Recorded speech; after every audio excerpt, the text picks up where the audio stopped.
Eh bien, je serais damné si ce chien n'essayait pas de me dire quelque chose d'important. Frank Buddy Sullivan fut tiré de son sommeil par le bruit des griffes de Duke grattant la porte de la chambre à coucher, pour la 7e fois cette semaine. Les gémissements du vieux berger allemand perçaient le silence du petit matin comme un couteau rouillé, urgent et désespéré. Les mains calleuses de Frank cherchèrent ses lunettes sur la table de nuit, renversant le flacon de pilule devenu son compagnon constant depuis le décès de Marie. « Tranquille, mon garçon », murmura Frank, sa voix rauque après une autre nuit sans sommeil. À 67 ans, ses articulations protestaient à chaque mouvement, mais la détresse de Duke le tira du lit plus vite que n'importe quel réveil. Les yeux ambrés du chien avaient une sauvagerie que Frank n'avait pas vue depuis l'époque où ils patrouillaient ensemble dans les rues, lorsque Duke pouvait sentir le danger à 3 pâtés de maison, avant que cette fichue descente de fentanyl ne les tue presque tous les deux. Duke marchait en cercles étroits, ses griffes claquant sur le parquet que Marie avait ciré chaque dimanche après la messe. Le son résonnait dans la maison vide, un rappel que le monde de Frank s'était réduit à lui et à ce chien vieillissant qui avait perdu son odorat, mais apparemment pas son instinct. « Qu'est-ce que c'est cette fois » demanda Frank, enfilant son jean usé et la chemise en flanelle qui gardait encore une trace du détergent à la lavande de Marie. Duke fonça vers la porte d'entrée, sa boiterie plus prononcée qu'hier. Le grand chien ralentissait depuis des mois, mais ce soir-là, ce matin-là, quelque chose l'avait enflammé comme autrefois. Frank prit ses clés et suivit Duke dans l'air frais d'octobre. Cedar Falls, Missouri, dormait paisiblement autour d'eux, les lumières des porches jetaient des flaques jaunes sur les trottoirs vides, le genre de ville où les gens laissaient encore leurs portes déverrouillées et où les enfants faisaient du vélo sans casque. Marie disait toujours que c'était le pays de Dieu, et Frank l'avait cru jusqu'au jour où elle est morte dans ce lit d'hôpital, chuchotant des choses qui n'avaient aucun sens. Duke boitait le long de Maple Street avec une détermination surprenante, son pelage noir et feu, argenté sous les lampadaires. Le cœur de Frank se serra en regardant le chien lutter. 9 ans, c'était vieux pour un berger allemand, surtout un qui avait vécu ce que Duke avait enduré. Le vétérinaire avait dit qu'il lui restait peut-être 1 an, peut-être 2, s'ils étaient chanceux, mais la chance était rare ces derniers temps. « Où allons-nous, partenaire » demanda Frank, bien qu'il soupçonnât déjà la réponse. Duke l'avait mené au même endroit 4 fois cette semaine, Cedar Falls Food Processing, le vaste complexe en bordure de la ville qui employait la moitié du comté. Le chien se tenait devant la clôture en grillage, gémissant et frappant le sol de ses pattes comme s'il essayait de creuser jusqu'en Chine. Effectivement, Duke tourna sur Industrial Drive, sa respiration laborieuse, mais son pas régulier. L'usine se dressait devant eux, tout en béton et en acier, sous les lumières de sécurité vives. Frank était passé devant cet endroit 1000 fois au cours de ses 30 ans de carrière de policier, sans jamais y prêter attention. Elle fabriquait des aliments pour bébés, des céréales, des biscuits apéritifs, des produits sains pour les familles, rien qui mérite un deuxième regard. Mais Duke voyait quelque chose que Frank ne voyait pas. Le chien pressa son nez contre la clôture, gémissant dans sa gorge. Son corps tremblait et Frank remarqua que les gencives de Duke étaient pâles. Quelque chose n'allait pas, plus grave que la vieillesse et les articulations usées. « Qu'est-ce qui te fait peur, mon garçon ?» C'est alors que Frank vit les camions. 3 semi-remorques étaient garées près du quai de chargement, leurs remorques réfrigérées ronronnant dans la nuit. Des ouvriers en blouse blanche déplaçaient des boîtes avec une efficacité habituelle, leur souffle visible dans l'air froid. Rien d'inhabituel pour une équipe de nuit. Les entreprises alimentaires travaillaient 24 heures sur 24 pour répondre à la demande, mais la bannière tendue au-dessus du quai de chargement glaça le sang de Frank. Festival de la récolte de Cedar Falls, dans 3 jours. Échantillon gratuit pour les familles, 10 000 boîtes prêtes à être distribuées. 10 000 boîtes, 10 000 familles, tout le comté serait à ce festival. Des enfants courant avec des doigts collants et des visages tachés de chocolat, des parents reconnaissants pour la nourriture gratuite en ces temps difficiles, les petits-enfants des Henderson, les voisins d'un accent grave côté avec leurs jumeaux. Duke convulsa soudainement, ses pattes fléchissant. Frank tomba à genoux alors que le chien vomissait une mousse teintée de sang qui éclaboussa l'asphalte. L'odeur métallique frappa Frank comme un coup physique, le ramenant à cet entrepôt de Kansas City où Duke avait failli mourir, où le monde de Frank avait commencé à s'effondrer. « Jésus, Duke, qu'est-ce qui t'arrive » Le chien leva les yeux vers lui avec des yeux qui contenaient trop de connaissances, trop de douleur. Duke avait toujours été plus intelligent que la plupart des gens que Frank connaissait, mais c'était différent. C'était un chien qui essayait de dire quelque chose de vital à ses humains, quelque chose qui ne pouvait pas attendre. Les mains de Frank tremblaient alors qu'il aidait Duke à se relever, Les mêmes mains qui n'avaient pas réussi à tirer son arme de service assez vite à l'école élémentaire Jefferson. Les mêmes mains qui avaient tenu celle de Marie pendant qu'elle s'éteignait, marmonnant des choses sur le poison, les enfants et ses regrets de ne pas avoir été plus fortes. Le son du rire des enfants flottait depuis le parc voisin, où les coureurs du matin se rassemblaient déjà.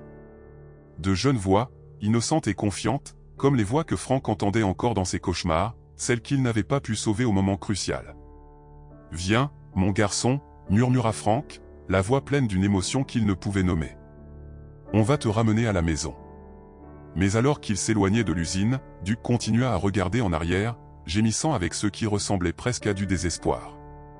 Le chien savait quelque chose que Frank ne savait pas, quelque chose qui le poussait à sacrifier ce qui lui restait de force. De retour à la maison, Frank s'assit sur le perron avec la tête de Duke sur ses genoux, regardant le lever du soleil peindre le ciel de nuances d'or et de rose. L'heure préférée de Marie. Elle disait que l'aube était la façon dont Dieu donnait à chacun une seconde chance. Marie disait toujours « Fais confiance à ton instinct, Buddy », murmura Frank en utilisant le surnom que seule elle avait le droit de lui donner. Et l'instinct de Duke ne s'était jamais trompé. Il sortit son téléphone portable et chercha le numéro du docteur Margaret Winter. Maggie avait été la meilleure amie de Marie et la seule vétérinaire dans 3 comtés qui comprenait ce que Duke avait vécu. Si quelqu'un pouvait aider Frank à comprendre ce qui rongeait son partenaire, c'était elle. Le téléphone sonna 2 fois avant que la voix familière de Maggie ne réponde, pleine de sommeil, mais alerte. « Frank, il est 6 heures du matin. Duke va bien ?» Frank regarda le chien qui lui avait sauvé la vie plus de fois qu'il ne pouvait le compter, qui avait été son seul compagnon pendant les jours les plus sombres après les funérailles de Marie. La respiration de Duke était superficielle, son pelage terne, mais ses yeux gardaient cette intelligence désespérée. « Non, Maggie, je ne pense pas qu'il aille bien, et j'ai le sentiment que ce qui ne va pas chez Duke pourrait ne pas concerner que lui. » Au loin, le sifflet de l'équipe du matin de Cedar Falls Food Processing perça salaire, appelant les ouvriers à une autre journée de production. 3 jours avant le festival, 3 jours avant que 10 000 familles ne confient la santé de leurs enfants à ceux qui sortaient de ces quais de chargement. Duke gémissa une fois de plus, pressant son museau contre la paume de Frank avec ce qui ressemblait à une supplication. Frank Sullivan avait passé toute sa carrière à protéger les gens et il avait échoué au moment crucial. Mais peut-être, juste peut-être, un vieux flic et son chien mourant avaient encore un dernier combat à mener. Le compte à rebours avait commencé. Laissez un like et partagez vos pensées dans les commentaires, ainsi que la ville d'où vous regardez. Maintenant, continuons l'histoire. La sonnette au-dessus de la porte de la clinique vétérinaire de Maggie tintinabula lorsque Frank poussa la porte, Duke boitant à ses côtés. L'odeur familière d'antiseptique et de shampoing pour animaux ne pouvait masquer sa peur grandissante. Maggie leva les yeux de son café matinal, ses cheveux argentés attachés en chignon, les rides d'inquiétude se creusant autour de ses yeux verts. « Frank, tu as l'air terrible, » dit-elle en posant sa tasse. Et Duke a encore pire mine. Frank aida Duke à monter sur la table d'examen, les pattes du chien tremblant d'effort. Il agit étrangement depuis 2 semaines, m'amenant à cette usine de transformation alimentaire chaque nuit, comme s'il essayait de me montrer quelque chose. Les mains expérimentées de Maggie se sont déplacées sur le corps de Duke, vérifiant ses gencives, cherchant des ganglions lymphatiques enflés, écoutant son cœur. Son froncement de sourcils s'accentua à chaque découverte. Frank, ce n'est pas seulement la vieillesse. Sa température est élevée, son foie semble hypertrophié. Et regarde ses gencives, elles sont presque blanches. Qu'est-ce que ça signifie? Quelque chose l'empoisonne. Lentement, Maggie préleva du sang dans un flacon, Duke protestant à peine contre la piqûre de l'aiguille. Je vais faire une analyse toxicologique complète, mais Frank, cela ressemble à une intoxication chronique aux métaux lourds, le même genre de choses que nous voyons chez les chiens qui ont été exposés à des produits chimiques industriels au fil du temps. L'estomac de Frank se serra. Combien de temps? Difficile à dire. Cela pourrait être des semaines, des mois, mais quoi qu'il en soit, il y a eu des expositions répétées. La voix de Maggie était douce mais ferme. Quand as-tu remarqué les premiers changements? Frank s'affaissa sur la chaise en plastique à côté de la table d'examen, sentant soudain chacune de ses 67 années. Juste après la mort de Marie, Duke a commencé à devenir agité, ne voulait plus manger sa nourriture habituelle. Je pensais que c'était le chagrin, bon Dieu, nous étions tous les deux en deuil. Maggie versa du café dans une 2e tasse et le lui offrit. Il secoua la tête. Je n'ai pas eu le cœur de boire du café depuis le décès de Marie. Elle le faisait toujours trop fort, mais maintenant, il s'arrêta, sa main trouvant la tête de Duc. Au moins, tu as encore besoin de moi, mon garçon. Le souvenir le frappa comme un coup de poing. Marie, dans leur cuisine il y a 3 ans, Duc étendu à ses pieds pendant qu'elle pétrissait de la pâte à pain. Ce chien a plus de jugeote que la plupart des gens, Buddy, avait-elle dit, riant tandis que Duc refusait de bouger de son endroit préféré. Il sait reconnaître une bonne cuisine quand il la sent. Maintenant, Duc pouvait à peine sentir quoi que ce soit, sauf ce qu'il appelait de cette usine. La porte de la clinique tintinabula à nouveau et une jeune femme entra, un sac d'ordinateur portable sur l'épaule, très asiatique, expression déterminée, Jean et Blazer qui criaient le reporter de grande ville. L'instinct de policier de Frank se déclencha immédiatement. Ce n'était pas une locale. « Excusez-moi, » dit la femme en s'approchant d'eux. « Êtes-vous Frank Sullivan ?» Les épaules de Frank se tendirent. « Ça dépend. »« Qui demande ?» Sarah Shane Murphy, journaliste d'investigation du Kansas City Star. Elle sortit une carte de presse. « Je travaille sur un article sur la façon dont le chagrin peut se manifester sous forme de délire paranoïaque chez les personnes âgées, en particulier celles qui ont subi une perte traumatique. » Les mots frappèrent Frank comme un coup physique. « Madame, je suis peut-être vieux, mais je ne suis pas fou. » L'expression de Sarah s'adoucit légèrement. « Monsieur Sullivan, je ne voulais pas vous offenser, mais plusieurs personnes en ville ont mentionné votre comportement inhabituel récemment, vous tenant debout devant l'usine de transformation alimentaire à toute heure, faisant des accusations sans preuve. »« Quelles accusations ?» interrompit Maggie, ses instincts protecteurs s'enflamment. « Que Cedar Falls Food Processing est en quelque sorte lié à la maladie de son chien, dit Sarah en consultant ses notes. Les autorités locales s'inquiètent de l'état mental de Monsieur Sullivan, surtout compte tenu de ses antécédents de SSPT liés à son travail de policier. » Frank se leva brusquement, Duc luttant pour le suivre. « Mon état mental va bien, mademoiselle, et mon chien a été un meilleur détective que la plupart des policiers que j'ai connus. Monsieur Sullivan, s'il vous plaît. » La voix de Sarah portait une pointe de désespoir. « J'ai une fille de 6 ans. S'il y a le moindre risque que vous ayez raison au sujet de quelque chose de dangereux, ne pensez-vous pas que la communauté mérite de le savoir ?» Avant que Frank ne puisse répondre, la radio sur le bureau de Maggie crépita avec le journal agricole du matin. « Et n'oubliez pas, mesdames et messieurs, il ne reste plus que 3 jours avant le festival de la récolte de Cedar Falls. Billy Hartwell et son équipe de Cedar Falls Food Processing ont généreusement fait don de 10 000 boîtes d'échantillons pour nos familles. L'homme d'affaires de l'année sait certainement comment redonner à la communauté. » La réaction de Duc fut immédiate et violente. Le chien éclata en aboiement, si féroce et désespéré que les 2 femmes reculèrent. Ses poils se hérissèrent, ses lèvres se retrouvèrent pour révéler des crocs jaunâtres, la même expression qu'il portait lorsqu'il affrontait des trafiquants de drogue armés. « Duc, calme-toi, » ordonna Frank. Mais le chien continua à grogner vers la radio jusqu'à ce que Frank l'éteigne. Le silence qui suivit fut assourdissant. « Eh bien, » dit Maggie doucement. C'était inhabituel. Sarah regarda Duc, puis Frank. « Monsieur Sullivan, votre chien a-t-il déjà réagi comme ça au nom de Billy Hartwell ? » « Je n'ai jamais entendu son nom à la radio auparavant, » admit Frank. « Mais Duc m'a conduit à son usine tous les soirs pendant 2 semaines. »« Billy Hartwell, » murmura Sarah en tapant des notes sur son téléphone. Diplômé de l'université du Missouri avec un diplôme en commerce, il a repris Cedar Falls Food Processing il y a 5 ans. Augmentation de la production de 300%, employeur majeur du comté. Cela ressemble à une réussite. Maggie observa. En effet. Sarah acquiesça. Mais monsieur Sullivan, vous avez dit que votre chien était malade depuis 2 semaines et qu'il était attiré par l'usine depuis la même durée. Frank hocha lentement la tête. Vous pensez que c'est lié ? Je pense, dit Sarah prudemment, que je devrais peut-être prolonger mon séjour à Cedar Falls. Si vous êtes disposé à me montrer ce que votre chien a essayé de vous dire. Frank regarda Duc, qui s'était calmé mais restait vigilant, les oreilles dressées vers l'avant.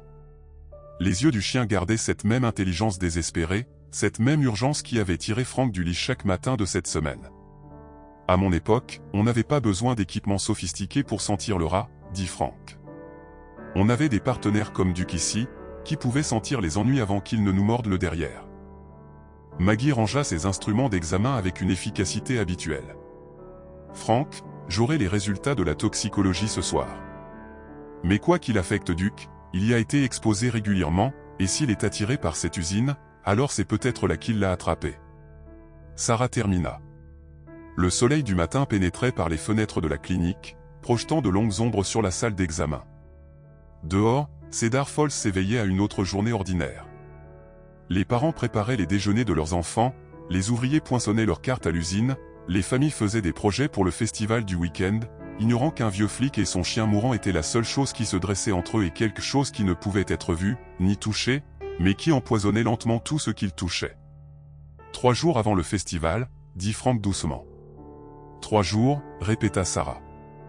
Duke gémissa une fois, doucement et bas, se pressant contre la jambe de Frank avec ce qui ressemblait à la fois à de la gratitude et à un avertissement urgent. Le temps pressait. Le trajet de retour chez Frank se fit dans un silence réfléchi. La respiration laborieuse de Duke était le seul bruit dans la cabine du camion. Alors qu'ils arrivaient dans l'allée, l'esprit de Frank remonta 30 ans en arrière, à une époque où Cedar Falls semblait plus sûr et où le monde avait plus de sens. C'était en 1994 et l'agent Frank Sullivan répondait à un appel de troubles domestiques du mauvais côté de la ville. La maison était une propriété locative, la peinture pelait du bardage, des jouets cassés étaient éparpillés sur une cour qui n'avait pas vu de tondeuse depuis des mois. Les voisins avaient appelé à cause des cris, pas le genre habituel de dispute familiale, mais quelque chose qui avait poussé des gens endurcis à prendre leur téléphone et à composer le 911. Frank se souvenait encore de chaque détail de cette soirée d'octobre, la façon dont ses bottes craquaient sur le verre brisé alors qu'il approchait de la porte d'entrée, l'odeur de bière rance et de quelque chose d'autre, de la peur, peut-être, ou du désespoir. Et puis il avait vu le garçon. Billy Morrison avait 15 ans, 1m85 mais maigre comme un rail, avec des cheveux noirs qui lui tombaient sur les yeux et des bleus sur les bras qui ressemblaient à des empreintes digitales. Il se tenait dans la cuisine, une batte de baseball serrée dans les mains, faisant face à un homme 2 fois plus grand que lui, rouge de whisky et de rage. « Pose la batte, mon garçon », avait dit Frank doucement, sa main reposant sur son arme de service sans la sortir. Personne n'a besoin de se faire mal ici. Le père du garçon, si on pouvait l'appeler ainsi, s'était tourné vers Frank avec des yeux injectés de sang et un rictus. « Occupe-toi de tes affaires, cochon. C'est une affaire de famille. » C'est alors que Frank avait vu les assiettes brisées contre les murs de la cuisine, une chaise renversée et du sang sur le sol en linoléum, du sang frais. « Vous m'avez sauvé la vie, agent Sullivan. » Billy avait chuchoté plus tard alors que Frank l'aidait à monter dans la voiture de patrouille. Les mains du garçon tremblaient, mais sa voix était ferme, reconnaissante. Personne ne m'a jamais défendu auparavant. Frank avait conduit Billy au bureau des services à l'enfance du comté, s'assurant lui-même que l'agent d'accueil comprenait que ce n'était pas seulement un cas de discipline excessive. Il s'agissait de mauvais traitements systématiques, de ceux qui laissent des cicatrices sur l'âme même après que les bleus aient disparu. Au cours des mois suivants, Billy est devenu un habitué de la maison Sullivan.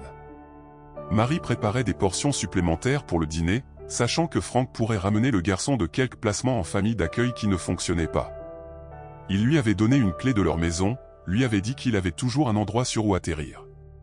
Ce garçon a de la douleur dans les yeux, Buddy, avait dit Marie un soir en regardant Billy aider Frank à réparer leur vieux camion dans le garage.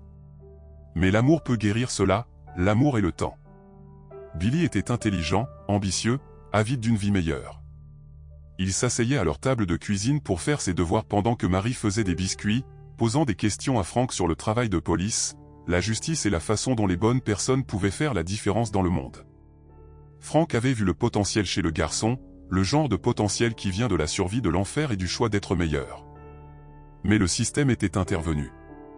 Un placement permanent s'était ouvert à Kansas City, une famille aisée ayant des relations et des ressources que Cedar Falls ne pouvait offrir. Billy aurait des opportunités là-bas, avait-il dit, de meilleures écoles, de meilleures perspectives.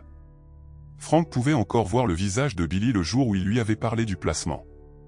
Le garçon était assis sur leur perron, Duke, alors un chiot, dormait à ses pieds. « Pourquoi je ne peux pas rester avec vous et Madame Sullivan ?» avait demandé Billy, les larmes coulant sur son visage. « Je ne veux pas aller chez des inconnus. Vous êtes ma famille maintenant. » Le cœur de Frank s'était brisé, mais il avait fait ce qu'il pensait être le mieux. « Mon fils, parfois la vie n'est pas juste, mais tu dois en tirer le meilleur parti. Ces gens de Kansas City, ils peuvent te donner des choses que Marie et moi n'avons jamais pu, l'université, peut-être une vraie chance de réussir. Mais je ne veux pas réussir. » Billy avait sangloté. Je veux rester ici. Je veux faire partie de votre famille. Marie avait pleuré pendant des jours après le départ de Billy. Elle avait gardé sa chambre prête pour des visites qui n'étaient jamais venues, avait acheté des cadeaux de Noël qui restaient emballés sous le sapin. Ils avaient envoyé des lettres, mais Billy n'avait jamais répondu. Finalement, le silence est devenu une sorte de deuil.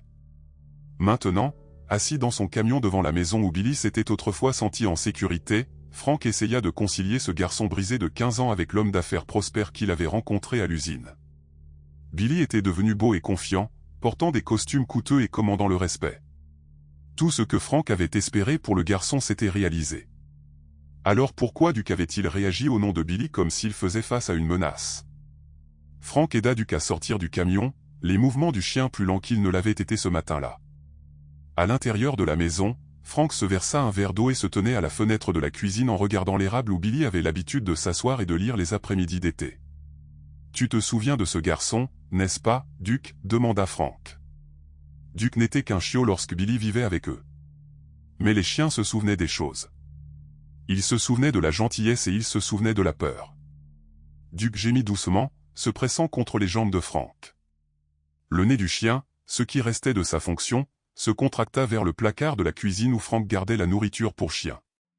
Mais lorsque Frank ouvrit le placard, Duke recula, gémissant. « Qu'est-ce qui ne va pas, mon garçon? Tu aimais tant ton dîner. » Frank examina le sac de croquettes, une marque générique qu'il avait acheté au magasin d'alimentation locale. Rien de spécial, mais cela avait été le favori de Duke pendant des années. Maintenant, le chien ne voulait plus s'en approcher. Le téléphone sonna, interrompant ses pensées. Frank jeta un coup d'œil à l'identifiant de l'appelant et sentit sa poitrine se serrer. Juge Harold Morrison, son voisin d'un accent grave côté pendant 20 ans et le père de Billy. « Bonsoir Harold », dit Frank en répondant au troisième coup de fil. Frank, la voix d'Harold était tendue, formelle. « J'ai entendu dire que tu avais rendu visite à Billy aujourd'hui. »« Je l'ai fait. Il s'est bien débrouillé. » Une longue pause. « Oui, il l'a fait, Frank. J'espère que tu comprends que Billy a beaucoup souffert. Plus que la plupart des gens ne pourraient le supporter. Je sais ce qu'il a vécu, Harold, j'étais là. » Vraiment? La voix d'Harold avait une pointe que Frank n'avait jamais entendue auparavant. « Parce que, de là où je suis, tu as pris mon fils et tu l'as donné à des étrangers qui, eh bien, disons que toutes les familles d'accueil ne sont pas ce qu'elles semblent être. » Frank sentit le sol se déplacer sous ses pieds. « De quoi parles-tu? Certaines affaires de famille sont mieux laissées enfouies. Frank, Billy s'est construit une bonne vie ici. Il emploie la moitié du comté, soutient des œuvres caritatives locales, prend soin de cette communauté. Ne penses-tu pas qu'il a mérité le droit de laisser le passé derrière lui? Harold, si quelque chose est arrivé à Billy dans ce placement, Harold, ce garçon dirige une entreprise alimentaire. Les gens ont le droit de savoir si Billy en a assez souffert. » Harold interrompit brusquement, « Laissons les chiens dormir, Frank, pour le bien de tous. » La ligne se coupa, laissant Frank fixer le téléphone. En 30 ans de vie à côté d'Harold Morrison, l'homme ne lui avait jamais parlé comme ça.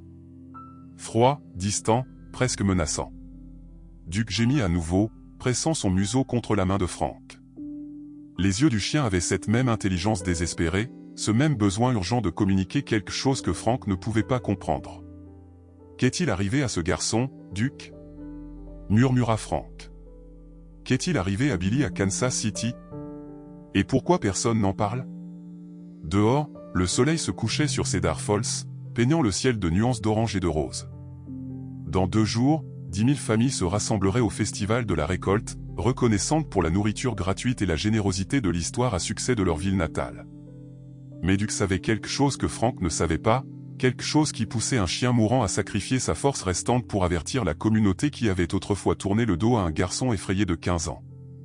Frank regarda le sac de nourriture pour chien que Duke refusait de manger, puis son partenaire, qui ne s'était jamais trompé sur le danger pendant toutes leurs années passées ensemble. « Il est temps de voir ce que ce garçon a fait, » dit Frank doucement. La queue de Duke remua une fois, faible mais déterminée. Le compte à rebours continuait. L'après-midi suivant, Frank se tenait devant les grilles de Cedar Falls Food Processing, Duke haletant lourdement à ses côtés sous la chaleur d'octobre. L'usine avait un aspect différent en plein jour, moins sinistre, plus comme la pierre angulaire de l'entreprise légitime qu'elle était censée être. Des ouvriers en uniforme blanc se déplaçaient avec détermination entre les bâtiments, des chariots élévateurs à fourches transportaient des palettes de produits finis et le drapeau américain claquait vivement dans la brise au-dessus du bureau principal. Franck avait revêtu sa meilleure chemise et son meilleur pantalon, ce que Marie repassait pour l'église le dimanche. S'il allait affronter le garçon qu'il avait aidé à élever, il voulait avoir l'air respectable, pas comme un vieux fou avec des théories du complot. Le gardien de sécurité à la grille était jeune, peut-être 25 ans, avec le genre de professionnalisme enthousiaste qui rappelait à Franck ses propres débuts.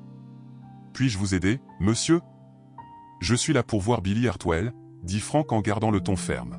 « Dites-lui que Frank Sullivan est là, il saura qui je suis. » Le gardien passa un appel téléphonique, parlant doucement dans sa radio. Après quelques minutes, il hocha la tête en direction du bâtiment principal. « Monsieur Hartwell vous rencontrera sur le parking, monsieur. Il a un emploi du temps chargé aujourd'hui. » Franck conduisit Duc vers le bâtiment, notant comment le nez du chien se contractait constamment, sa tête se tournant vers les quais de chargement où des camions étaient chargés de boîtes marquées l'échantillon du festival, distribution gratuite. Les mêmes camions que Franck avait vus à l'aube, mais maintenant ils semblaient inoffensifs, généreux. Billy émergea de l'entrée principale et le souffle de Franck se coupa. Le garçon qu'il avait secouru était devenu un homme à succès évident, costume sur mesure, démarche assurée, le genre de présence qui commandait l'attention. Mais quelque chose était différent dans ses yeux, plus dur, plus froid. « Agent Sullivan », dit Billy en s'approchant la main tendue. Son sourire était parfait, travaillé. Ou devrais-je dire ancien agent Sullivan? Cela fait longtemps. Franck serra la main de Billy, notant la poignée ferme, la montre coûteuse, la façon dont le regard de Billy balayait Duc avec dédain. « Tu t'es bien débrouillé, mon fils. Marie serait fière. » Vraiment? Le sourire de Billy vacilla un instant. « J'ai entendu parler de son décès. Mes condoléances. Un cancer, n'est-ce pas? Les médecins l'ont dit. » Franck étudia le visage de Billy, cherchant le garçon effrayé dont il se souvenait. « Billy, j'ai besoin de te poser une question. Duc avait un comportement étrange, me conduisant chaque nuit à votre usine. Il est malade et mon vétérinaire pense qu'il a été empoisonné. » Billy a regardé Duc qui avait commencé à gémir doucement, le poil hérissé. « Les chiens vieillissent, Franck, parfois la chose la plus humaine est de les soulager de leur souffrance. » Ces paroles ont frappé Franck comme un coup. « Ce chien m'a sauvé la vie plus de fois que je ne peux le compter. Il n'ira nulle part. » Bien sûr que non. Le ton de Billy était plein d'excuses, mais ses yeux restaient froids. « Je voulais simplement dire, vous savez à quel point nous nous attachons à nos animaux de compagnie. Parfois, par égoïsme, nous les gardons plus longtemps que nécessaire. » Franck sentit sa colère monter. Duc n'est pas égoïste. Il essaie de me dire quelque chose au sujet de votre usine, mon usine. Billy a ri, mais il n'y avait aucune chaleur dans son rire. Franck, il s'agit d'une usine de transformation alimentaire. Nous fabriquons des aliments pour bébés, des biscuits, des céréales, des produits sains pour les familles. Qu'est-ce qui pourrait bien être dangereux là-dedans? Je ne sais pas. C'est pourquoi je vous pose la question. L'expression de Billy s'est durcie. Vous savez, Franck, parfois sauver quelqu'un le détruit de manière incompréhensible. Les mots ont plané entre eux comme un défi. Franck a étudié le visage de Billy, à la recherche d'indices. Que voulez-vous dire par là? Rien, juste, la vie est compliquée, plus compliquée qu'un policier d'une petite ville ne pourrait le réaliser. Franck s'est irrité. Je suis peut-être à la retraite, mais je ne suis pas stupide. Billy et moi ne sommes pas venus ici pour échanger des insultes avec un garçon. J'ai aidé à élever Billy. La voix de Billy est devenue un murmure. Je ne suis plus un garçon depuis très longtemps, Franck, pas depuis que vous m'avez envoyé chez cette famille à Kansas City. Voilà. La colère que Franck avait sentie mais qu'il ne pouvait pas placer, Billy. Nous pensions vous donner des opportunités, des opportunités. Billy a craché le mot comme s'il avait un goût amer. Savez-vous quelles opportunités j'ai eues à Kansas City, Franck? Voulez-vous savoir ce que cette charmante famille m'a fait? L'estomac de Franck s'est serré. Billy, si quelque chose s'est passé. Quelque chose s'est passé. Billy l'a interrompu. Beaucoup de choses se sont passées, mais c'est de l'histoire ancienne maintenant. De l'eau passée sous les ponts. Les gémissements de Duc sont devenus plus insistants et Frank a remarqué que le chien fixait quelque chose derrière Billy. Un chariot élévateur déplaçait des boîtes marquées de symboles chimiques, le genre d'avertissement que Frank reconnaissait grâce à sa formation de policier, matière dangereuse. Qu'y a-t-il dans ces boîtes? A demandé Frank en pointant vers le quai de chargement. Billy a suivi son regard et a haussé les épaules, des conservateurs, des produits chimiques de qualité alimentaire. Tout est parfaitement légal et réglementé. Alors, pourquoi mon chien est-il si bouleversé? Parce qu'il est vieux et confus, a dit Billy sèchement, tout comme son propriétaire. L'insulte a fait mouche, mais Frank a gardé son calme. Billy, quoi qu'il vous soit arrivé à Kansas City, quoi que j'ai fait de mal, vous voulez savoir ce que vous avez fait de mal. Le calme de Billy s'est brisé, révélant la rage qui se cachait en dessous. Vous m'avez enlevé à ma vraie famille. Mon père était peut-être un alcoolique, mais c'était mon père. Et vous, vous m'avez envoyé chez des inconnus qui l'ont fait passer pour un saint. Frank a senti le monde basculer. Votre père vous battait, Billy. J'ai vu les bleus. Et qu'est-ce que les Henderson de Kansas City m'ont fait? La voix de Billy était à peine maîtrisée de fureur. Que pensez-vous qu'il est arrivé à un garçon traumatisé de 15 ans dans une maison sans surveillance et avec trop d'argent? Les implications ont frappé Frank comme un train de marchandises. Jésus, Billy, si j'avais su. Mais vous ne saviez pas, n'est-ce pas?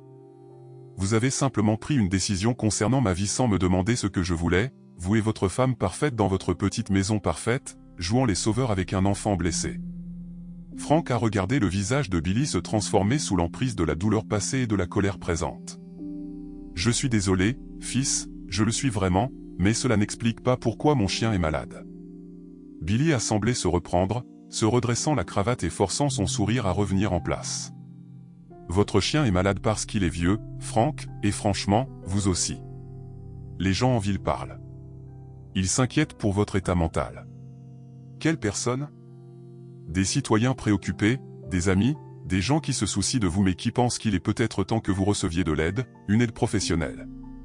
La menace était subtile, mais indéniable.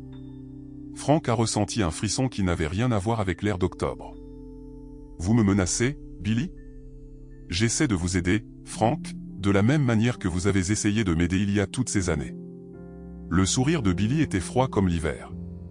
Parfois, nous devons prendre des décisions difficiles pour les gens qui nous sont chers. Un camion est passé à côté d'eux, se dirigeant vers le quai de chargement.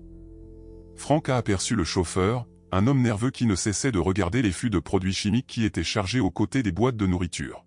« Patron » a crié le chauffeur, « ne faudrait-il pas les entreposer séparément ?» Le manifeste indique. « Occupez-vous de vos affaires » a rétorqué Billy.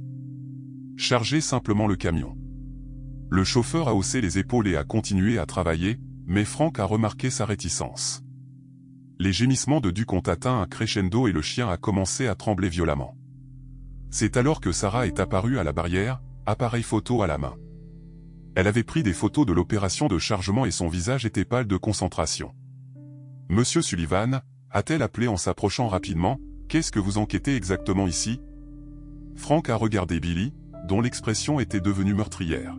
« Rien, juste une visite à un vieil ami. » Un vieil ami qui est sur le point de distribuer 10 000 boîtes d'échantillons alimentaires gratuits aux familles avec enfants. Sarah a dit, ses instincts de journaliste clairement engagés. « Monsieur Hartwell, voudriez-vous commenter les procédures de stockage des produits chimiques dans votre établissement ?» Le masque de Billy s'est complètement effondré. « Sortez de ma propriété, vous deux. C'est une voie publique. Et j'ai le droit de poser des questions, » a répondu calmement Sarah. Frank a aidé Duc à se diriger vers son camion, l'état du chien se détériorant rapidement. Alors qu'il s'éloignait, il a entendu Billy au téléphone, parlant doucement mais avec urgence à quelqu'un. « Oui, il est temps, le vieil imbécile se rapproche trop. » Le sang de Frank a gelé. Le garçon qu'il avait essayé de sauver était devenu quelque chose de totalement différent, quelque chose de dangereux, et dans 2 jours, 10 000 familles confieraient la vie de leurs enfants à ceux qui sortiraient de ces quais de chargement. Duc s'est effondré contre les jambes de Frank, sa respiration superficielle et désespérée. Le compte à rebours était devenu une course contre la montre. Ce soir-là, Frank était assis dans son salon, entouré de boîtes poussiéreuses sorties du grenier, Duc gisant immobile sur le tapis à côté de lui. La respiration du chien était superficielle, laborieuse, et le cœur de Frank se serrait chaque fois que la poitrine de Duc luttait pour se lever et tomber. Le temps était compté de plusieurs manières. « Eh bien, je suis damné », a marmonné Frank en sortant un dossier manila épais de papier jauni, ses anciens dossiers de la police de Cedar Falls, ceux qu'il avait gardés à sa retraite. Il cherchait des informations sur Billy Morrison, mais ce qu'il a trouvé a glacé son sang. Billy Morrison, pas Billy Hartwell. Le garçon avait changé de nom, mais pourquoi? Frank a feuilleté les rapports d'incident, les documents judiciaires, les papiers de placement en famille d'accueil. La piste a mené de cette nuit d'octobre 1994 à un placement auprès de la famille Henderson à Kansas City. Puis plus rien. Le dossier s'est arrêté brusquement après 6 mois. Frank a pris ses lunettes de lecture et a étudié plus attentivement les informations sur la famille Henderson, Thomas Henderson, banquier d'investissement. Rebecca Henderson, mondaine. Pas d'enfants à eux, mais de multiples placements en famille d'accueil au fil des ans. Sur le papier, il semblait parfait, mais il y avait autre chose dans le dossier, une note manuscrite de Frank, suite à donner au placement chez les Henderson. Billy semblait renfermé lors de la dernière visite. Frank ne se souvenait pas avoir écrit cette note, mais l'écriture était bien la sienne. Soupçonnait-il quelque chose? Avait-il failli à Billy 2 fois? Le téléphone a sonné, le sortant de ses pensées. L'identification de l'appelant indiquait Harold Morrison, le père biologique de Billy. « Bonsoir Harold », a répondu Frank, sa voix prudente. « Frank, nous devons parler. » La voix d'Harold était tendue, effrayée. « Pas au téléphone. »« Rencontrez-moi à Miller pendant 20 minutes, Harold. »« De quoi s'agit-il ?»« Il s'agit de mon fils et de ce dans quoi vous êtes tombé. » La ligne est tombée. Frank a regardé Duc, qui avait réussi à lever la tête au son de la voix de Frank. Les yeux du chien étaient troubles, mais il gardait encore cette intelligence désespérée.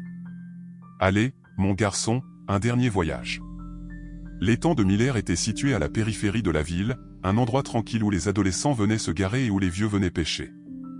Frank a trouvé Harold Morrison assis sur une table de pique-nique, son apparence habituellement impeccable étant décoiffée. Le juge à la retraite semblait avoir vieilli de 10 ans au cours de la semaine écoulée. « Harold, vous avez l'air terrible. »« Je me sens terrible. » Harold n'a pas levé les yeux lorsque Frank s'est approché. « Je dois vous dire quelque chose à propos de Billy, quelque chose que j'aurais dû vous dire il y a 30 ans. » Frank s'est installé à côté de lui sur le banc, Duc couché à leurs pieds. « J'écoute. » Billy n'était pas mon fils. Ces mots ont frappé Frank comme un coup. « Quoi? Rebecca Morrison, ma défunte épouse? Elle a eu une liaison. Billy en est le résultat. » La voix d'Harold était à peine plus qu'un murmure. « Je le savais, mais j'aimais Rebecca et j'ai pensé que je pouvais aimer le garçon aussi. » Frank a assimilé cette information lentement, « Mais vous étiez sur le banc, un juge respecté, si on découvrait que votre femme... » Exactement. Harold a enfin regardé Frank, les yeux hantés. « Lorsque vous avez attiré notre attention sur Billy cette nuit-là, lorsque vous avez voulu me poursuivre pour maltraitance d'enfant, j'ai vu une occasion. Vous ne le maltraitiez pas. J'étais ivre la plupart du temps. » Frank, en colère contre Rebecca, en colère contre le garçon qui me rappelait chaque jour sa trahison, mais je ne lui ai jamais mis la main dessus. La voix d'Harold s'est brisée. Les bleus, le sang? C'était Billy qui se défendait contre les enfants de l'école qui l'insultaient, des enfants qui savaient d'une manière ou d'une autre qu'il n'était pas vraiment le mien. Frank a senti le monde basculer sous lui. Jésus, Harold, vous m'avez laissé l'emmener. J'ai pensé que ce serait mieux pour nous deux. Billy aurait un nouveau départ et je n'aurais pas à le regarder tous les jours et à me souvenir de ce que Rebecca avait fait. Harold a enfoui son visage dans ses mains. J'ai même recommandé la famille Henderson. Ils avaient de l'argent, des relations, tout ce qu'un garçon pouvait désirer. Que lui est-il arrivé là-bas, Harold? Harold est resté silencieux si longtemps que Frank a pensé qu'il ne répondrait pas. Quand il a finalement parlé, sa voix était brisée. Des choses qu'aucun enfant ne devrait subir, des choses qui l'ont transformé en quelque chose d'autre. Quelle sorte de choses? Les Henderson utilisaient les enfants placés en famille d'accueil pour se divertir, des amis fortunés qui payaient pour avoir accès à des enfants vulnérables. Billy avait 15 ans, assez âgé pour se défendre parfois, mais pas assez pour s'échapper. Les mains d'Harold tremblaient tandis qu'il continuait. Lorsque les autorités ont finalement enquêté, 3 enfants étaient morts. Billy a survécu, mais cela l'a brisé. Cela l'a transformé en quelque chose qui comprend le pouvoir et le contrôle d'une manière dont aucun être humain ne devrait le comprendre. Harold a regardé directement Frank. Il est revenu à Cedar Falls il y a 5 ans, a acheté l'usine de transformation alimentaire, a embauché la moitié de la ville. Tout le monde l'aime, tout le monde sauf quoi? Sauf les familles dont les enfants ont été malades. Un empoisonnement lent, Frank. Rien de traçable, rien qui soulèverait des soupçons immédiats. Mais Billy fait des expériences sur cette ville depuis des années. Et maintenant, il est prêt pour quelque chose de plus grand. Frank a fini. Le festival. Harold a hoché la tête, 10 000 familles Frank, il va les empoisonner tout en même temps et ensuite regarder cette ville se déchirer en essayant de comprendre ce qui s'est passé. Duke a bougé au pied de Frank, gémissant doucement. Frank s'est baissé pour réconforter le chien, son esprit s'emballait. « Pourquoi me dites-vous cela maintenant, Harold ? Parce que je ne peux plus vivre avec ça. Et parce que Billy prévoit de vous faire déclarer incompétent. Demain matin, je suis censé signer les papiers d'engagement en tant que voisin préoccupé et juge à la retraite. » Le sang de Frank a gelé. Il peut le faire avec ma signature et l'évaluation psychiatrique du docteur Patterson. Oui. Vous seriez dans un établissement d'état demain soir et Duke serait euthanasié par mesure de miséricorde. Les pièces se sont mises en place avec une clarté écœurante, la menace de Billy à l'usine, ses commentaires sur l'aide professionnelle, la façon dont il avait regardé Duke comme si le chien était déjà mort. Harold, nous devons l'arrêter. Comment ? Il possède cette ville. Frank. La moitié de la force de police assure la sécurité de son usine. La campagne du maire a été financée par Hartwell Industries. Même si nous avions des preuves. Nous avons des preuves. La voix de Sarah a coupé les ténèbres alors qu'elle émergeait d'un groupe d'arbres. J'ai enregistré toute cette conversation. Frank a sursauté, la main se portant instinctivement sur l'arme de service qu'il ne portait plus. Depuis combien de temps êtes-vous là ? Assez longtemps. Sarah a levé un petit enregistreur numérique. Juge Morrison, seriez-vous prêt à répéter ce que vous venez de dire à Monsieur Sullivan devant la caméra ? Le visage d'Harold est devenu blanc. Je ne peux pas. Si Billy découvre que j'ai parlé avec vous, il va tuer des enfants, juge Morrison, des milliers d'enfants. La voix de Sarah était ferme, mais pas méchante. Quoi qu'il ait souffert Billy, comme il a été endommagé, cela ne lui donne pas le droit de blesser des innocents. Harold a regardé Frank, puis Duke, qui s'était redressé et se pressait contre les jambes de Frank. Ce chien essaie de prévenir tout le monde, n'est-ce pas ? Duke ne ment jamais, a dit Frank doucement. Il meurt pour sauver ses enfants, même si cela le tue. Harold s'est levé lentement, sa décision prise. De quoi avez-vous besoin que je fasse ? Sarah a sorti son téléphone. Tout ce dont j'ai besoin, vous devez me dire tout sur le temps passé par Billy chez les Henderson, sur son retour à Cedar Falls, sur les papiers d'engagement. J'ai besoin de suffisamment d'informations pour convaincre les autorités de fermer ce festival. Alors qu'Harold commençait à parler, Frank s'est agenouillé à côté de Duke. La respiration du chien empirait, mais ses yeux étaient vifs, concentrés. Duke le savait. D'une manière ou d'une autre, à travers ses sens endommagés, il avait détecté le poison qui tuait lentement la ville. « Tenez bon, mon garçon », a chuchoté Frank. « Nous y sommes presque. » Mais même en le disant, Frank se demandait s'ils avaient assez de temps. Le festival était demain et Billy avait 30 ans de rage et une vie de brillante perversion de son côté. Duke a gémissé une fois, pressant son museau dans la paume de Frank. Le compte à rebours était devenu une prière. Le dimanche matin est arrivé gris et nuageux, à moins de 24 heures du festival d'automne de Cedar Falls. Frank n'avait pas dormi, son esprit tourmenté par les révélations d'Harold et le poids de ce qu'ils affrontaient. Duke était couché près de son lit, respirant faiblement et péniblement, mais ses yeux suivaient toujours chaque mouvement de Frank avec une vigilance désespérée. Frank s'est rendu à la cuisine et a préparé du café pour la première fois depuis la mort de Marie. Ses mains tremblaient alors qu'il mesurait le café, trop fort, comme elle avait l'habitude de le faire. Il avait besoin de caféine, il avait besoin de quelque chose pour percer le brouillard de l'épuisement et de la peur. La lumière du matin filtrait à travers les rideaux jaunes de Marie, illuminant la table de la cuisine où elle avait l'habitude de s'asseoir avec ses lunettes de lecture, parcourant les factures et les listes d'épicerie. Frank a sorti son ancien coffret de recettes, passant ses doigts sur son écriture soignée sur les fiches.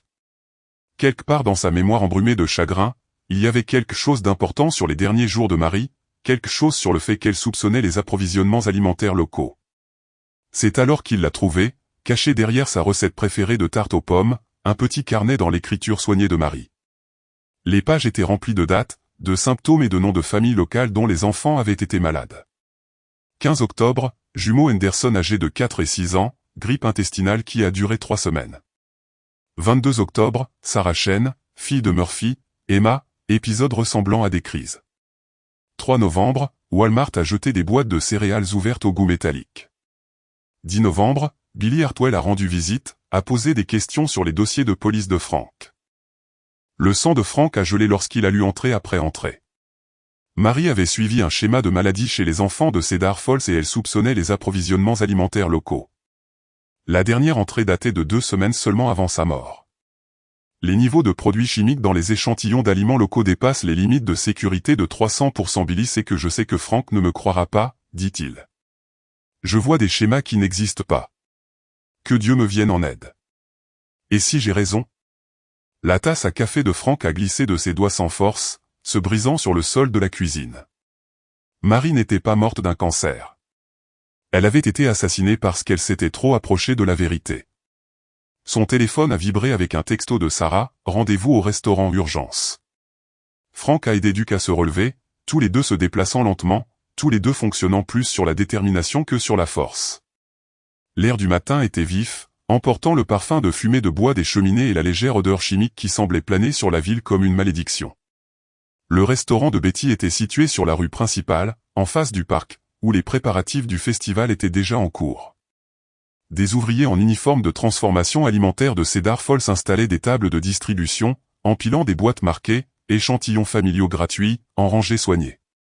Nous devons faire quelque chose, a marmonné Frank, ses mains serrant le volant jusqu'à ce que ses jointures blanchissent. Je ne peux pas rester assis ici et regarder.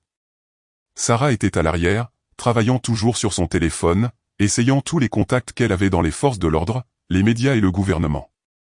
Et la police de l'État dit qu'elle a besoin de plus de temps pour vérifier nos allégations. Le département de santé du comté dit qu'il ne peut pas interrompre un événement sans déclaration d'urgence de santé publique. Le FBI dit que la contamination des aliments relève de la compétence locale à moins qu'il n'y ait des preuves de commerce interétatique. Bureaucratique, a craché Frank. À mon époque, nous protégions d'abord les gens et nous nous inquiétions des formalités administratives plus tard. Duke a soudainement levé la tête, ses oreilles dressées vers l'avant. Par les fenêtres du camion, Frank pouvait voir Billy se déplacer dans la foule comme un homme politique travaillant la salle. Il a serré la main du maire, a posé pour des photos avec des familles et a personnellement remis des boîtes d'échantillons à des enfants avec le genre de sourire chaleureux qui avait probablement pris des années à perfectionner. Mais Duke a vu quelque chose d'autre. Le poil du chien s'est hérissé et il a commencé ce gémissement bas et désespéré que Frank avait appris à faire confiance par-dessus tout. « Qu'est-ce qu'il y a, mon garçon ?» Frank a suivi le regard de Duke et a senti son sang se transformer en eau glacée. Billy se tenait près de la table principale de distribution, chuchotant dans son téléphone portable. Frank observa Billy hocher la tête une fois avant de raccrocher. En quelques secondes, les bénévoles se mirent à travailler plus vite, plus activement, distribuant des boîtes d'échantillons à chaque famille qu'ils pouvaient atteindre. Ils accélèrent le calendrier, dit Frank. Quelque chose les a effrayés. Sarah se pencha entre les sièges. Monsieur Sullivan, je viens de recevoir un texto de mon rédacteur en chef. Le corps du juge Morrison a été retrouvé dans une chambre d'hôtel à Springfield il y a 1 heure. Apparemment un suicide, mais rien. Frank termina la phrase d'un ton sombre. Billy règle les derniers détails, ce qui signifie que nous sommes les prochains sur sa liste. Comme invoqué par les paroles de Frank, Billy tourna la tête vers leur camion. Même à cette distance, Frank put voir la satisfaction froide dans les yeux du jeune homme. Billy leva son téléphone et passa un autre appel. « Il faut partir », dit Frank en démarrant le moteur. « Duke, peux-tu venir jusqu'au parc ?» Le vieux berger allemand eut du mal à se lever, ses pattes tremblant d'effort, mais ses yeux étaient déterminés. Duke dépérissait lentement depuis des semaines, mais il n'allait pas abandonner maintenant. Frank gara sa voiture aussi près que possible de l'entrée du festival, aidant Duke à sortir du camion tandis que Sarah rassemblait son équipement d'enregistrement. La respiration du chien était difficile, mais il avança avec une détermination farouche, les guidant vers les tables de distribution. « Arrêtez-vous là », dit le chef Bradley qui émergeait derrière un camion de restauration, la main posée sur son arme de service. 2 adjoints l'accompagnaient, leurs expressions incertaines mais obéissantes. « Frank, je suis désolé, mais j'ai ici une ordonnance du tribunal vous déclarant mentalement incompétent et dangereux pour la sécurité publique. » Bradley brandit des papiers d'allure officielle. « Vous devez venir avec nous. »« Walt, écoute-moi, » dit Frank en levant les mains paisiblement. « Billy Hartwell empoisonne ces gens, cette nourriture qu'il distribue. Frank, s'il te plaît, ne rends pas les choses plus difficiles qu'elles ne le sont déjà, » dit Bradley, la voix sincèrement douloureuse. « Le docteur Patterson dit que vous souffrez de délire depuis la mort de Marie. Le juge Morrison a confirmé que vous manifestiez un comportement paranoïaque. Le juge Morrison est mort. Walt l'a assassiné, tout comme Marie a été assassinée, Frank. Marie est morte d'un cancer. Nous sommes tous allés à ses funérailles. » Sarah s'avança, ses accréditations de presse bien visibles. « Chef Bradley, je suis Sarah Shane Murphy du Kansas City Star. J'ai des preuves vidéo que Billy Hartwell contamine intentionnellement des produits alimentaires avec des produits chimiques industriels. » Bradley la regarda à peine. « Madame, vous devez reculer. Il s'agit d'une affaire de police. » C'est alors que Duke agit. Malgré sa faiblesse, malgré le poison qui circulait dans son système, le vieux chien policier se jeta sur la table de distribution la plus proche. Son entraînement se déclencha, les mêmes instincts qui l'avaient rendu légendaire pour la détection de drogue, adaptés maintenant pour détecter la contamination chimique qu'il absorbait depuis des semaines. Duke renversa une boîte de biscuits échantillons, éparpillant les paquets par terre. Plusieurs s'ouvrirent à l'impact, révélant des biscuits qui semblaient normaux mais sentaient mauvais, une odeur chimique métallique qui fit froncer le nez et reculer les enfants à proximité. « Duke » cria Frank. Mais le chien n'avait pas fini. De toutes ses forces, Duke prit un paquet de biscuits dans sa gueule et le secoua violemment, comme il avait l'habitude de secouer les paquets de drogue pour démontrer un résultat positif. Une poudre blanche se répandit hors de l'emballage déchiré, non pas de la farine ou de la poussière de conservateur, mais quelque chose qui brillait étrangement sous la lumière nuageuse. Une mère avec un enfant en bas âge se pencha pour examiner le contenu répandu. « Ça sent mauvais, » dit-elle, sa voix portée clairement dans le silence soudain. « Comme des produits de nettoyage. » D'autres parents commencèrent à ouvrir leur boîte d'échantillons, reniflant le contenu, comparant les notes. L'atmosphère joyeuse du festival laissa place à l'incertitude et à une inquiétude croissante. Tout le monde resta calme. La voix de Billy coupa le murmure croissant de voix inquiètes. Il s'approcha les bras ouverts dans un geste de réconfort, son sourire ne faiblissant jamais. « Nous avons un chien malade qui crée une perturbation. Il n'y a rien de mal avec nos produits. » Mais Duke n'avait pas fini. Le chien tituba vers Billy. Sa force restante se concentra sur l'homme qui représentait tout ce qui clochait dans cet endroit. Les sens de Duke étaient peut-être endommagés, mais ses instincts étaient toujours aiguisés. Il pouvait sentir les produits chimiques sur les vêtements de Billy, dans ses cheveux, sur ses mains. « Enlevez cet animal de moi. » Billy arracha son masque, glissant un instant. Frank vit sa chance. « Pourquoi, Billy ? De quoi as-tu peur ? S'il n'y a rien de mal à ta nourriture, pourquoi ne laisses-tu pas Duke s'approcher de toi ? Parce que ce chien est manifestement malade. Regardez-le. Il est atteint d'une maladie, dangereuse. Il est mourant, dit Frank assez fort pour que la foule rassemblée entende. Duke a été empoisonné par les mêmes produits chimiques que tu as mis dans l'approvisionnement alimentaire. Il essaie de nous prévenir depuis des semaines, même si cela le tue. Le calme de Billy se brisa davantage. Tu es fou, Frank, tout comme ta femme était folle lorsqu'elle a commencé à faire ces accusations ridicules. Les mots restèrent suspendus dans l'air comme une confession. Frank sentit l'attention de la foule se déplacer, sentit les premiers soupçons à l'égard de leur bien-aimé homme d'affaires local. Marie n'était pas folle, dit Frank, sa voix portant l'autorité de 30 années dans l'application de la loi. Elle enquêtait sur toi. Elle a découvert ce que tu faisais aux enfants de cette ville, et tu l'as tué pour ça. Prouve-le, grogna Billy, abandonnant toute prétention de civilité. Tu n'as aucune preuve, aucune crédibilité, rien d'autre que la parole d'un vieil homme traumatisé et de son chien mourant. C'est alors que Sarah s'avança avec son ordinateur portable, lançant la lecture de la vidéo qu'elle avait enregistrée au quai de chargement. La voix de Billy emplit le parc, claire et accablante. Il ne s'agit pas de victimes, il s'agit de contrôle, de peur, de leur faire comprendre ce que ressent l'impuissance. L'effet fut immédiat et électrique.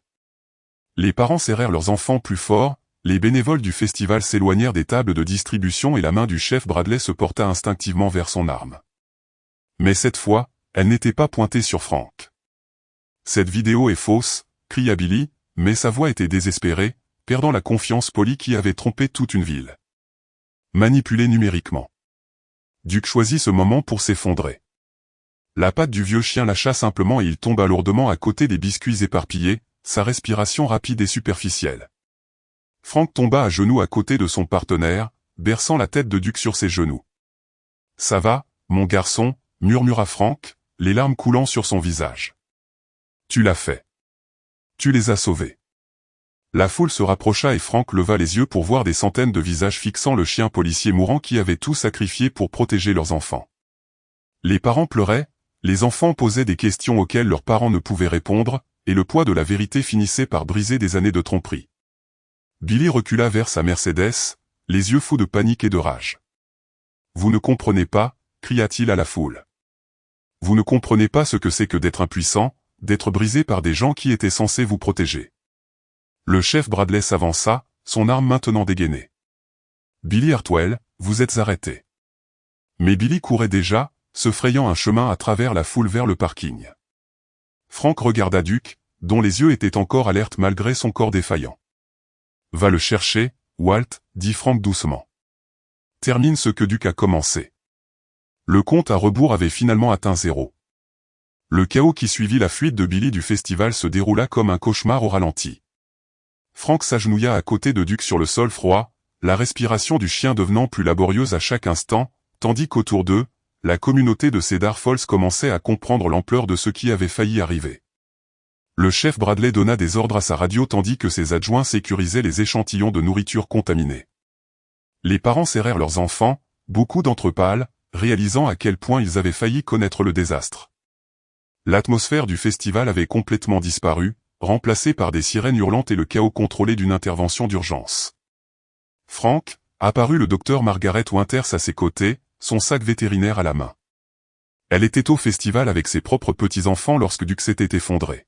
« Laissez-moi le regarder. » Frank s'écarta à contre-cœur tandis que Maggie s'agenouillait à côté de Duke, ses mains expérimentées vérifiant son pouls, soulevant ses paupières pour examiner ses pupilles.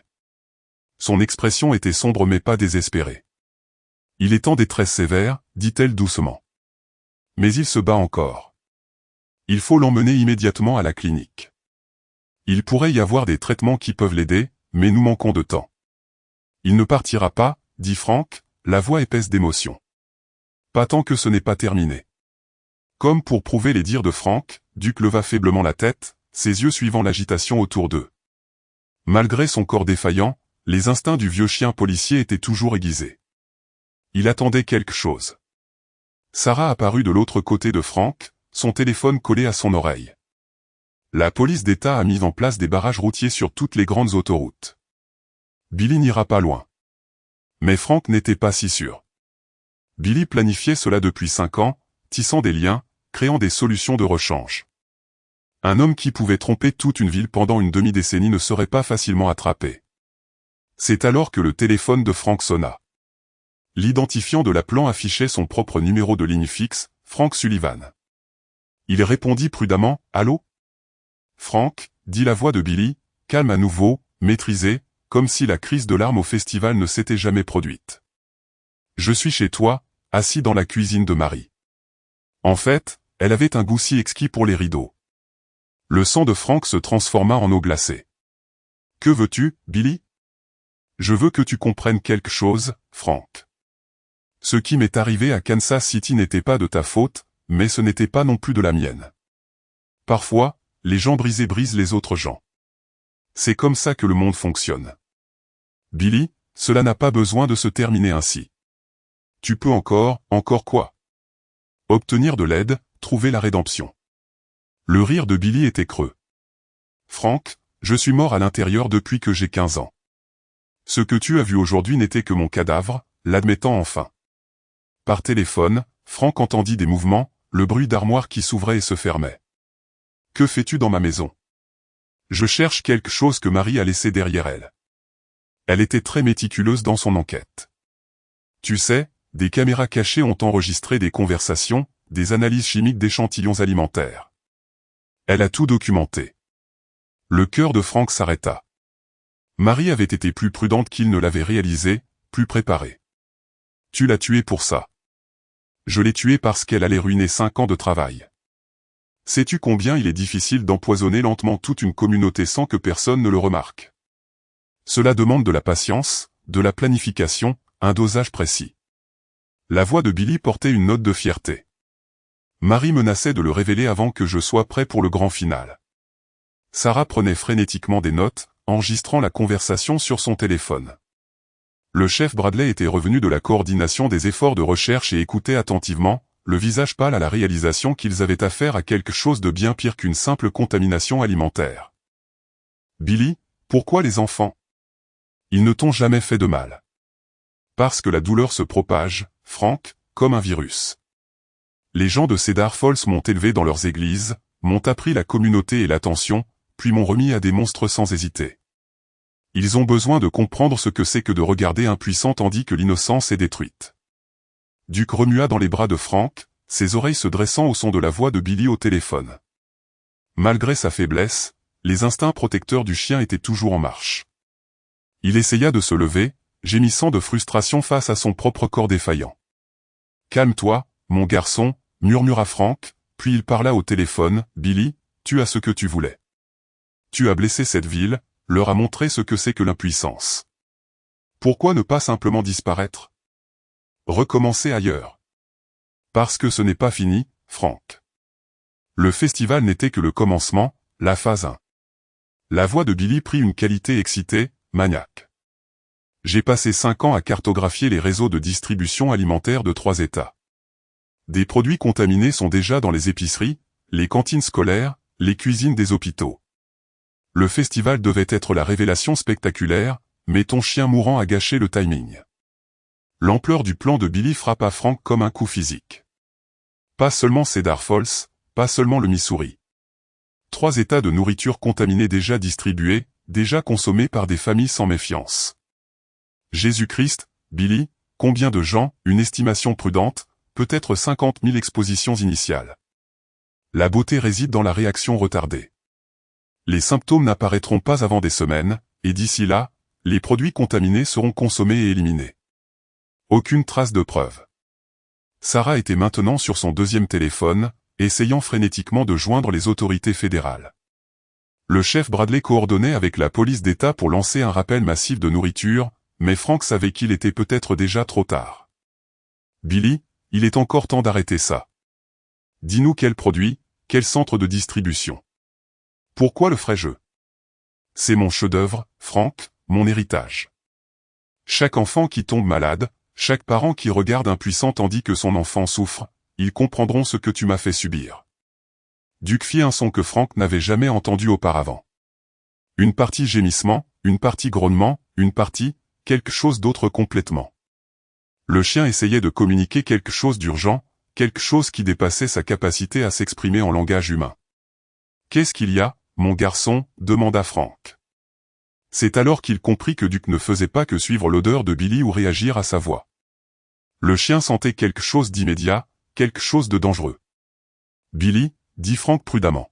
« Qu'est-ce que tu prévois d'autre? » « Tu verras, Frank.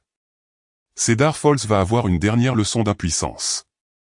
Et le meilleur, c'est que tu ne pourras pas l'arrêter plus que tu n'as pu arrêter ce qui m'est arrivé il y a 30 ans. » La ligne se coupa.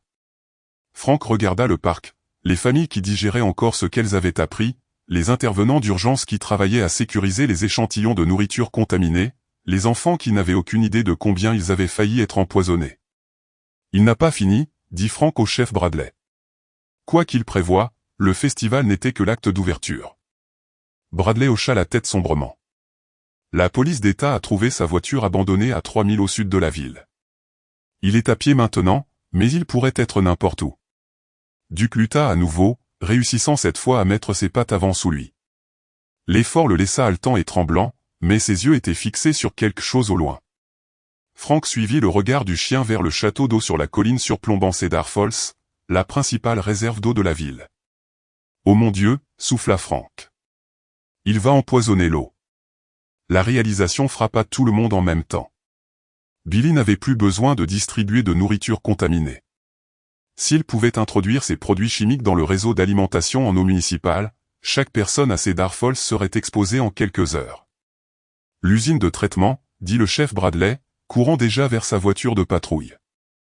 S'il arrive à l'usine de traitement. Frank regarda Duke, dont les yeux avaient une urgence désespérée. Le chien savait. D'une manière ou d'une autre, Duke avait compris que ce n'était pas fini, que son dernier acte de service était encore à venir. Maggie, dit Frank.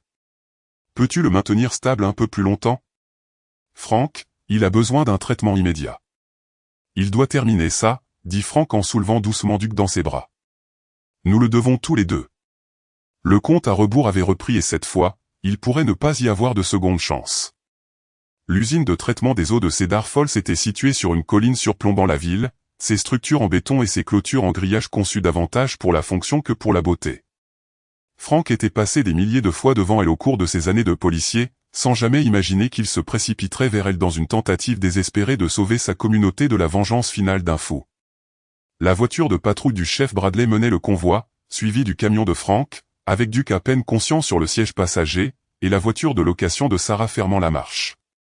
En arrivant au sommet de la colline, Frank put voir la silhouette de Billy se déplaçant avec détermination entre les réservoirs de traitement, un grand sac de sport jeté sur son épaule. Il est déjà à l'intérieur du périmètre, fit savoir Bradley par radio. Toutes les unités, il s'agit d'une situation de code rouge. Nous avons un sujet qui tente de contaminer le réseau d'alimentation en eau municipale. Frank gara son camion et souleva doucement Duke du siège passager. La respiration du chien était superficielle et laborieuse, ses yeux vitreux de douleur, mais lorsqu'il vit Billy au loin, les oreilles de Duke se dressèrent avec une détermination farouche. « Je sais, mon garçon, » murmura Frank. Encore une fois, juste une fois de plus.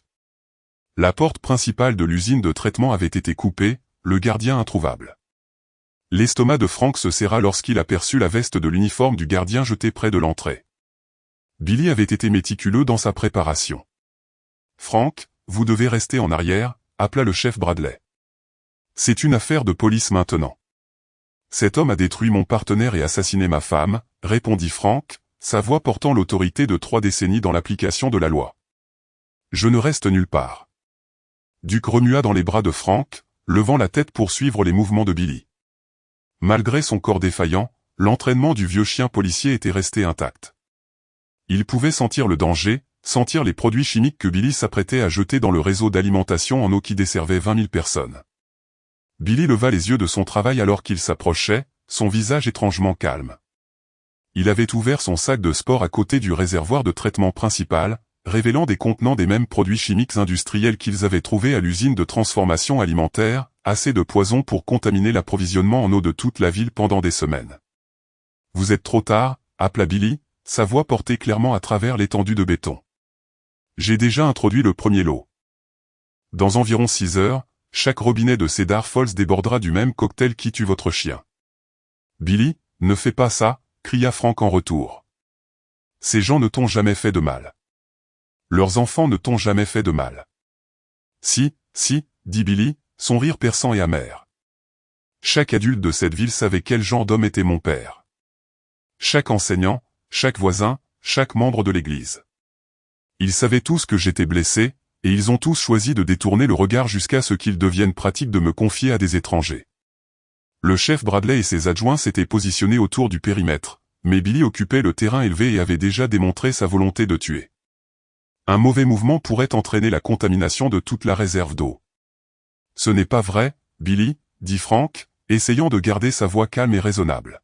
« Je ne savais pas, si j'avais su ce qui allait arriver à Kansas City. »« Vous auriez fait exactement la même chose, » interrompit Billy. « Parce que j'étais gênant, un rappel de vérité désagréable auquel les gens aimables préfèrent ne pas penser. » Duke gémit dans les bras de Frank, les yeux fixés sur Billy avec une intensité laser.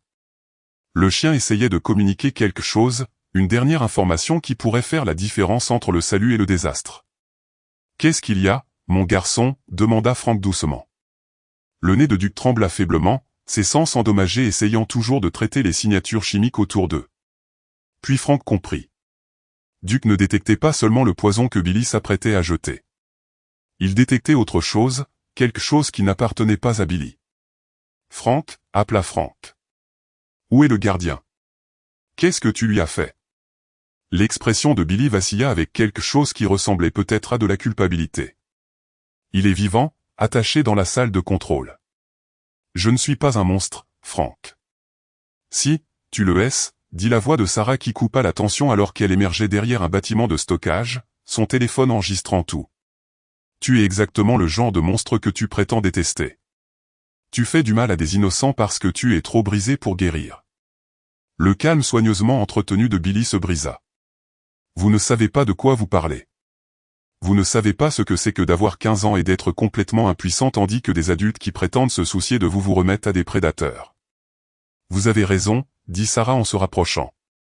Je ne sais pas ce que c'est, mais je sais ce que c'est que de voir ma fille de 6 ans avoir des crises parce qu'elle a mangé de la nourriture que tu as empoisonnée. Je sais ce que c'est que d'être assise dans une chambre d'hôpital en me demandant si mon enfant va mourir parce qu'un adulte endommagé a décidé de faire porter sa douleur sur l'innocence. Frank vit l'impact de ses paroles sur le visage de Billy. Pendant un instant, le masque glissa complètement, révélant le garçon brisé de 15 ans qui vivait encore à l'intérieur de l'extérieur du businessman prospère. Emma, murmura Billy. La petite fille aux crises, c'est ta fille. Elle est ma fille, et elle se bat pour sa vie en ce moment à cause de toi, dit Sarah, la voix épaisse d'émotion. Mais tu sais quoi? Elle va survivre. Elle va grandir et avoir ses propres enfants. Et elle va vivre une vie pleine d'amour et de joie, malgré ce que tu as essayé de lui faire. Les mains de Billy tremblèrent lorsqu'il tendit la main vers un autre contenant de produits chimiques. Ça n'a pas d'importance, rien de tout ça n'a d'importance. Les dégâts sont déjà faits. C'est alors que Duke agit. Malgré sa faiblesse, malgré le poison qui circulait dans son système, le vieux berger allemand trouva la force de sauter des bras de Frank. Le dernier acte de Duke n'était pas une attaque, c'était une démonstration. Le chien tituba vers Billy, ses pattes le soutenant à peine, montrant à tous les présents exactement ce que le poison de Billy avait fait à une créature innocente. « Regardez-le, dit Frank, la voix brisée. Regardez ce que tu as fait à mon meilleur partenaire. Duke n'a jamais fait de mal à personne. Il a passé toute sa vie à protéger les gens, et tu le tues à petit feu. » Billy regarda Duke, qui s'était effondré à ses pieds mais essayait toujours de ramper plus près. Les yeux du chien ne contenaient aucune colère, aucune haine, seulement le besoin désespéré de protéger la communauté qu'il avait servie pendant tant d'années. « Il est mourant à cause de toi, dit Billy, mais sa voix manquait de conviction. « Il est mourant parce qu'il l'a choisi, répondit Frank. Duke savait que la nourriture que tu lui donnais était du poison. Il aurait pu arrêter de la manger, aurait pu refuser de s'approcher de ton usine, mais il a continué à y retourner parce qu'il savait que quelque chose n'allait pas. Et il était prêt à se sacrifier pour le prouver. » Duke gémit une fois, un son qui coupa l'air de novembre comme une lame. Billy s'agenouilla à côté du chien, ses mains planant au-dessus de la fourrure grisonnante de Duke, mais sans le toucher. « Je ne voulais pas faire de mal au chien, murmura Billy. Je n'ai jamais voulu faire de mal au chien. Alors arrête, dit simplement Frank. Arrête de faire du mal à tout et à tous. Marie est partie, Duke est mourant, mais tu peux toujours choisir de ne plus faire de mal à personne d'autre. Billy leva les yeux vers Frank, les larmes coulant sur son visage. Je ne sais pas comment arrêter. Je ne sais pas comment être autre chose que brisé. Commencez par vous éloigner des produits chimiques, dit le chef Bradley, son arme dégainée mais non pointée. Éloignez-vous et laissez-nous vous aider. Pendant un instant, il sembla que Billy pourrait se conformer. Ses mains s'éloignèrent des contenants et il fit un pas en arrière du réservoir de traitement, mais ensuite son expression se durcit à nouveau, le garçon brisé disparaissant derrière le masque de l'homme d'affaires prospère. « Aidez-moi » rit amèrement Billy. « Comme vous m'avez aidé il y a 30 ans, comme cette ville m'a aidé quand j'en ai eu le plus besoin. » Il prit le plus grand contenant de produits chimiques et le leva au-dessus du réservoir de traitement. Cedar Falls va apprendre ce que signifie vraiment l'impuissance. Duke fit un dernier effort, trouvant la force de lever la tête et d'aboyer une fois, un son qui résonna à travers l'usine de traitement comme une cloche d'alarme. Le coup vint de l'arme du chef Bradley, propre et précis, faisant tomber Billy avant qu'il ne puisse jeter les produits chimiques dans le réseau d'alimentation en eau. Le contenant tomba inoffensivement sur le béton, son contenu se répandant sur le sol au lieu de pénétrer dans l'eau potable de la ville. Frank se précipita vers Duke, berçant la tête du chien tandis que sa respiration devenait plus laborieuse. « C'est fini, mon garçon. Tu l'as fait. Tu as sauvé tout le monde. » Les yeux de Duke rencontrèrent ceux de Frank et, pendant un instant, la vieille intelligence brilla à travers la douleur. La queue du chien remua faiblement une fois avant que ses yeux ne se ferment. « Tiens bon, Duke, » murmura Frank. « Tiens bon. » Le compte à rebours était enfin terminé, mais la vraie guérison ne faisait que commencer. 3 mois plus tard, Frank était assis sur son perron, regardant Duke poursuivre une balle de tennis à travers la cour. Le chien se déplaçait plus lentement qu'avant et le vétérinaire a dit qu'il aurait toujours besoin de médicaments pour les effets persistants de l'empoisonnement chimique. Mais Duke était vivant. Plus important encore, il était heureux. Les chirurgies avaient été périlleuses. Le docteur Winters avait travaillé jour et nuit avec des spécialistes de la faculté de médecine vétérinaire de l'université du Missouri, utilisant des traitements expérimentaux pour éliminer les toxines du système de Duke. Il y avait eu des moments où Frank avait cru perdre son compagnon à jamais, mais la volonté de vivre de Duke s'était avérée plus forte que celle de Billy de détruire. « Papa, tu vas gâter ce chien pourri », dit Michael en entrant sur le porche avec 2 tasses de café. Le fils de Frank était retourné à Cedar Falls après la crise, ayant obtenu un poste à la clinique médicale locale. Leur relation présentait encore des difficultés, 30 années de distance ne pouvaient être guéries du jour au lendemain, mais ils essayaient. Duke méritait un peu de gâterie. Frank répondit en acceptant le café, la recette de Marie, assez fort pour réveiller les morts. Michael s'était entraîné. La ville de Cedar Falls avait changé suite à la tentative d'empoisonnement de l'approvisionnement en eau par Billy. L'usine de transformation des aliments avait été définitivement fermée. Ces opérations avaient été enquêtées par les autorités fédérales qui avaient découvert une contamination dans des produits distribués dans 3 États. Le bilan final était poignant, 47 enfants hospitalisés, 3 décès dans les comtés voisins à cause de la contamination de la nourriture pour bébés. Mais il y avait aussi eu de la guérison. La communauté s'était mobilisée autour des familles touchées, collectant des fonds pour les frais médicaux et créant des groupes de soutien pour les parents confrontés aux conséquences. Sarah avait remporté un prix Pulitzer pour son enquête, mais plus important encore, elle était restée à Cedar Falls pour participer aux efforts de reconstruction. Monsieur Sullivan, appela une petite voix du trottoir. Frank leva les yeux et vit Emma, la fille de Sarah, s'approcher avec sa mère. La petite fille s'était complètement rétablie de son empoisonnement, mais elle avait formé un lien indéfectible avec Duke pendant son séjour à l'hôpital. « Salut ma chérie », dit Frank, regardant Duke abandonner sa balle de tennis pour saluer Emma avec un enthousiasme tendre. « Comment te sens-tu aujourd'hui ?»« Bien », répondit Emma en s'agenouillant pour embrasser Duke.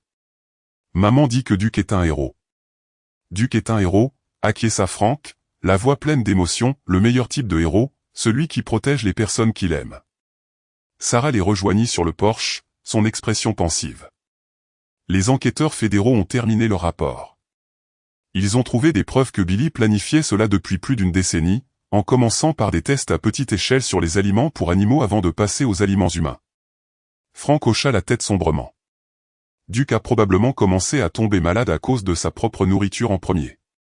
C'est pourquoi il essayait constamment de me montrer l'usine, il essayait de me dire qu'ils empoisonnaient tout. Instinct animal, observa Michael. Parfois, ils savent des choses que nous ignorons. Parfois, ils savent des choses que nous ne voulons pas savoir, corrigea Frank. Duke a essayé de me prévenir, mais j'étais trop absorbé par mon propre chagrin pour l'écouter correctement. Emma était maintenant allongée dans l'herbe avec Duke, la tête du chien reposant sur sa petite poitrine, tandis qu'elle lui chuchotait des secrets à l'oreille. Cette scène emplit Frank d'un contentement qu'il n'avait pas ressenti depuis la mort de Marie. Marie l'aurait compris plus tôt, dit Frank doucement. Elle était toujours meilleure pour voir les schémas, relier les points. Si j'avais écouté ses inquiétudes concernant l'approvisionnement alimentaire local. Tu ne peux pas te blâmer pour les choix de Billy, dit Sarah fermement. C'était une personne brisée qui a choisi de briser les autres plutôt que de se guérir elle-même. Frank réfléchit souvent à cette conversation. Billy était mort de ses blessures à l'usine de traitement, emportant ses secrets et sa douleur avec lui. En fin de compte, il avait obtenu ce qu'il prétendait vouloir. Il avait fait comprendre à la ville de Cedar Falls l'impuissance et la peur. Mais il leur avait aussi montré quelque chose d'autre, le pouvoir de la communauté, la force qui découlait du choix des gens de prendre soin les uns des autres malgré leurs défauts et leurs échecs. « Eh bien, je suis damné, » dit Frank, utilisant son expression favorite, en regardant Duc et Emma jouer ensemble. Marie disait toujours, l'amour trouve toujours un chemin. Et vous savez quoi? Elle avait raison. La lumière du soleil de fin d'après-midi peignait la cour de teinte dorée et, pour la première fois depuis la mort de Marie, Frank se sentait vraiment en paix. Duc était vivant, son fils était rentré à la maison et la communauté qu'ils avaient contribué à sauver était en voie de guérison. Parfois, cela suffisait, parfois, c'était tout. Américains, nous avons parcouru ensemble le voyage de Frank et de Duc, une histoire de loyauté, de seconde chance et du courage d'agir lorsque tout semble perdu. Dans nos années d'or, nous portons souvent le poids des décisions passées, nous demandant si nous avons fait les bons choix, si nous avons protégé ceux que nous aimions. Frank pensait avoir échoué à tout ce qui comptait, mais la dévotion indéfectible d'un vieux chien lui a montré qu'il n'est jamais trop tard pour faire la différence. Duc, empoisonné et mourant, a tout de même trouvé la force de protéger sa communauté, parce que l'amour n'abandonne pas, il trouve un chemin. Cette histoire nous rappelle que notre expérience, nos instincts et notre volonté de défendre ce qui est juste comptent encore, même lorsque les autres doutent de nous. Nous ne sommes pas oubliés, nous ne sommes pas inutiles, et nos voix ont toujours le pouvoir de changer des vies.